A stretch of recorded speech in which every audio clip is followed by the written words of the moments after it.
নমস্কাৰ, মই জোনমানুষী আপোনালোক আটাইকে পুনৰবাৰ মানভিজ ৱৰ্ল্ডৰ আন এটা ব্লগলৈ স্বাগতম জনাইছোঁ।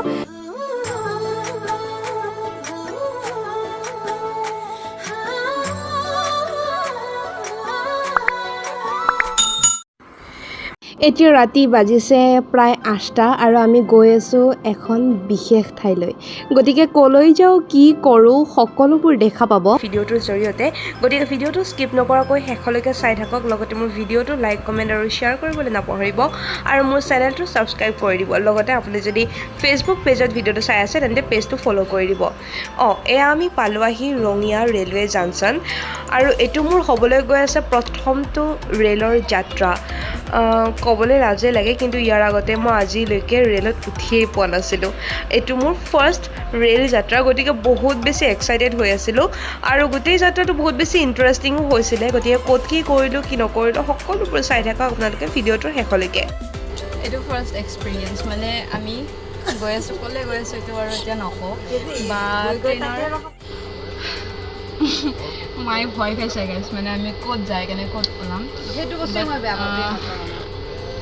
ঠিক আছে, ফাৰ্ষ্ট এক্সপিৰিয়েঞ্চ লোৱাটো ভাল। আমি প্ৰথম দবাও বিচাৰি পোৱা নাছিলোঁ, মানে আমাৰ দবাটো আছিলে H-A1 আৰু আমি গৈ পাইছিলোঁ H-A1, মানে দুটা 2 টায়াৰ হয়, দুটা AC হয়, কিন্তু কনফিউজনটো ক'তটোত লাগি গৈছিল।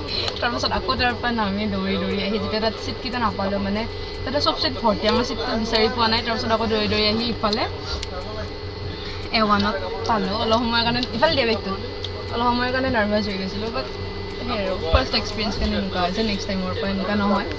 তো এতিয়া চাওঁ আপোনালোকৰ লগত কি শ্বেয়াৰ কৰিব পাৰোঁ, গোটেই জাৰ্ণিটো চাই থাকক আৰু কি কৰিব পাৰোঁ, কি হয়। কিন্তু মোৰ ফাৰ্ষ্ট এক্সপিৰিয়েঞ্চ ট্ৰেইনত উঠা আৰু চ' আই এম ভেৰি এক্সাইটেড। আৰু য'ত গৈ আছোঁ সিফালেও মোৰ প্ৰথম, আগতে মই গৈ পোৱা নাই, গতিকে চব ফাৰ্ষ্ট টাইম এক্সপিৰিয়েঞ্চ। চাই থাকক, বহুত বেছি এমেজিং হ'ব গৈ আছে ভিডিঅ'।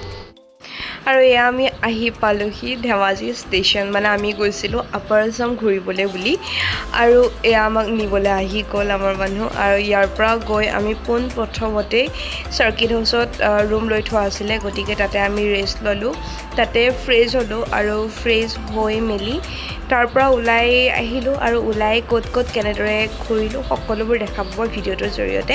গতিকে ভিডিঅ'টো চাই থাকক শেষলৈকে। অলৰেডি দেখা পাইছিলে যে যোৱাকালি ৰাতি ট্ৰেইনত উঠিছিলোঁ আৰু আজি ৰাতিপুৱা আহি পাই গৈছিলোঁ ধেমাজি। তাৰপাছত আমি চাৰ্কিট হাউচত ৰ'লোঁ, তাতে অলপমান ফ্ৰেছ হৈ কিবা কিবি খাই এতিয়া আমি গৈ আছোঁ হাবুঙলৈ বুলি।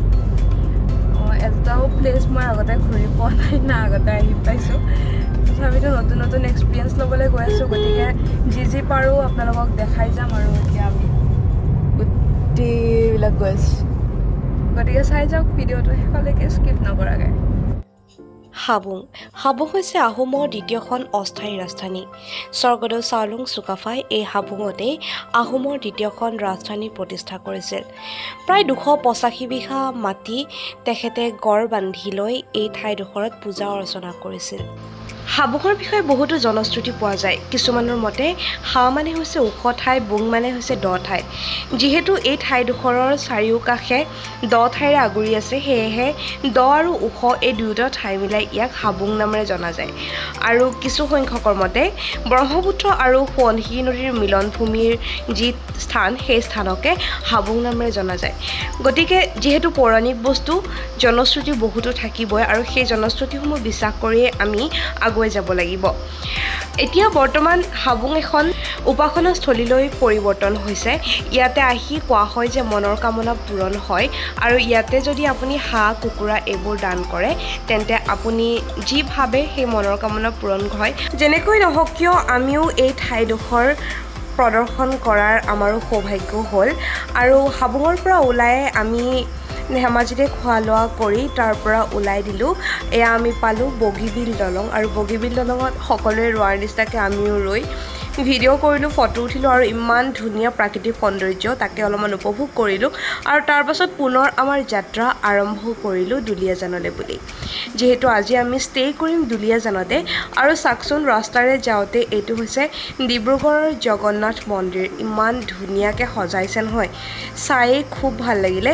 যদিও ভিতৰত যোৱা নহ'ল তথাপিতো বাহিৰৰ পৰাই দৰ্শন কৰিলোঁ আৰু তাৰ পাছত পুনৰ আমাৰ যাত্ৰা আৰম্ভ কৰিলোঁ। যোৱাকালি আমি ষ্টে কৰিছিলোঁ দুলীয়াজানত আৰু আজি ৰাতিপুৱাই দুলীয়াজানৰ পৰা ওলাই আমি এতিয়া আহিছোঁ টিলিঙা মন্দিৰলৈ। গতিকে আহক আমি মন্দিৰটো দৰ্শন কৰোঁ, লগতে মন্দিৰটোৰ বিষয়ে যিমানখিনি জানো মই আপোনালোকক জনাবলৈ চেষ্টা কৰিম আৰু ভিডিঅ'টো চাই থাকক শেষলৈকে স্ক্ৰিপ্ট নকৰাকৈ।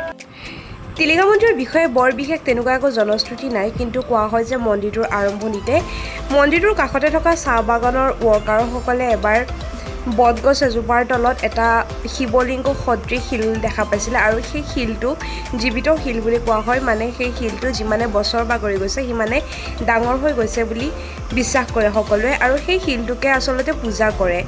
আৰু কোৱা হয় যে এই মন্দিৰত গৈ আপুনি যদি কিবা এটা ভাবে বা কিবা এটা উইচ তাতে বিচাৰে তেনেহ'লে সেই উইচটো বিচাৰি আপুনি উইচটো পূৰণ হ'লে তাত টিলিঙা বান্ধিম বুলি যদি কৈ থৈ আহে তেন্তে আপোনাৰ উইচটো পূৰণ হয় বুলি জনবিশ্বাস আছে।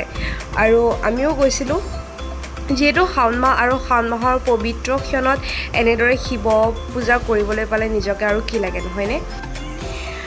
আমি যোৱাৰ কেইবছৰমান আগতে হেনো তাত এডাল ডাঙৰ গছ আছিলে আৰু এতিয়া যেনেদৰে লোহাৰ সেইবোৰ গাঁঠি দিছে টিলিঙাবোৰ বান্ধিবলৈ, তেতিয়া সেই গছডালত বান্ধিছিলে আৰু গছডালত ইমানেই বেছি টিলিঙা হৈ গৈছিলে যে গছডাল অৱশেষত মৰিবলৈ আৰম্ভ কৰিছিলে আৰু সেইকাৰণে গছডাল কাটি এতিয়া তাত লোহাৰ কিছুমান ৰড দি দিয়া আছে য'ত নেকি আপোনালোকে টিলিঙাসমূহ বান্ধিব পাৰে।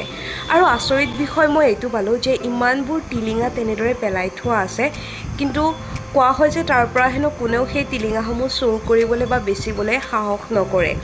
গতিকে সেইটো এটা আচৰিত বিষয় নহয়নে? ইমানবোৰ টিলিঙা তেনেকৈ অ'পেনভাৱেই পেলাই থৈ দিয়া হয় কিন্তু কোনেও আজিলৈকে চুৰ কৰা নাই। কিছু সময়ৰ পাছত আমি মন্দিৰৰ পৰা ওলাই দিলোঁ আৰু দুলীয়াজানতে থকা বৌৰ ঘৰত গৈ আমি লাঞ্চ কৰিলোঁ। প্ৰথমবাৰৰ বাবে মই তেওঁলোকক লগ পাইছিলোঁ আৰু প্ৰথমবাৰ লগ পাই বহুত বেছি ভাল লাগিল, বহুত বেছি মৰমীয়াল আছিল ফেমিলিটো আৰু এই ভিডিঅ'টোৰ জৰিয়তে মই আপোনালোক আটাইলৈ বহুত বেছি মৰম যাচিলোঁ। আৰু তাৰ পাছত আমি পুনৰ যাত্ৰা আৰম্ভ কৰিলোঁ শিৱসাগৰলৈ বুলি। এনেদৰে চাহ বাগানৰ মাজে মাজে ধুনীয়া ৰাস্তাৰে গৈ আমি শিৱসাগৰ পালোঁ। কিন্তু দুৰ্ভাগ্যৰ বিষয় এইটো যে মই শিৱসাগৰত কোনো ধৰণৰ লং ভ্লগ বনাব নোৱাৰিলোঁ, কাৰণ মোৰ গা বহুত বেয়া হৈ গৈছিলে, মানে জ্বৰ হৈছিলে তাতে গৈ পাই। গতিকে তাৰে আপোনালোকে মিনি ভ্লগ চাবলৈ পাব আৰু মিনি ভ্লগবোৰো সিমানে বেছি ইণ্টাৰেষ্টিং হ'ব। আৰু সেইদিনাখনে গৈ আমি গধূলি ৰংঘৰ চালোঁ, তাতে ফটো উঠিলোঁ, ৰিলচ বনালোঁ, বৰ ধুনীয়া ভিউ এটা পাইছিলোঁ যিহেতু আমি গধূলি পাইছিলোঁ গৈ। গতিকে that is all for today. পুনৰ লগ পাম অন্য এটা ভ্লগত। টিল দেন বাই। আৰু ভিডিঅ'টো চোৱাৰ বাবে অশেষ ধন্যবাদ।